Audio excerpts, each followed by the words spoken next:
Kejadian pasal 16 ayat 1 sampai dengan 16. Adapun Sarai, istri Abram itu tidak beranak. Ia mempunyai seorang hamba perempuan, orang Mesir, Hagar namanya. Berkatalah Sarai kepada Abram, "Engkau tahu, Tuhan tidak memberi aku melahirkan anak. Karena itu baiklah hampiri hambaku itu.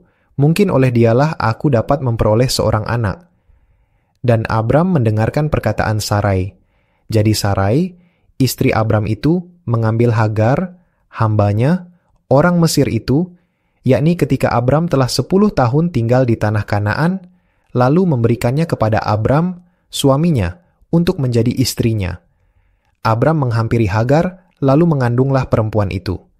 Ketika Hagar tahu bahwa ia mengandung, maka ia memandang rendah akan nyonyanya itu. Lalu berkatalah Sarai kepada Abram, "Penghinaan yang kuderita ini adalah tanggung jawabmu. Akulah yang memberikan hambaku ke pangkuanmu, tetapi baru saja ia tahu bahwa ia mengandung, ia memandang rendah akan aku. Tuhan, kiranya yang menjadi hakim antara aku dan engkau."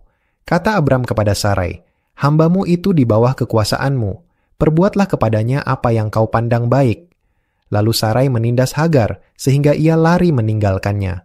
Lalu malaikat Tuhan menjumpainya dekat suatu mata air di padang gurun, yakni dekat mata air di jalan ke Syur. Katanya, "Hagar, hamba Sarai, dari manakah datangmu dan kemanakah pergimu?" Jawabnya, "Aku lari meninggalkan Sarai, nyonyaku." Lalu kata malaikat Tuhan itu kepadanya, "Kembalilah kepada nyonyamu, biarkanlah engkau ditindas di bawah kekuasaannya."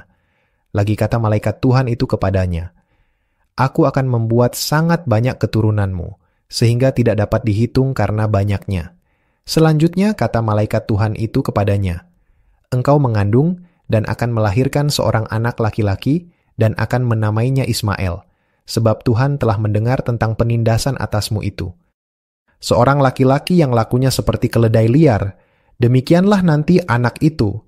Tangannya akan melawan tiap-tiap orang, dan tangan tiap-tiap orang akan melawan dia, dan di tempat kediamannya ia akan menentang semua saudaranya." Kemudian Hagar menamakan Tuhan yang telah berfirman kepadanya itu dengan sebutan, "Engkaulah El Roi," sebab katanya, "Bukankah di sini kulihat dia yang telah melihat aku?" Sebab itu sumur tadi disebutkan orang, Sumur Lahai Roi, letaknya antara Kadesh dan Beret.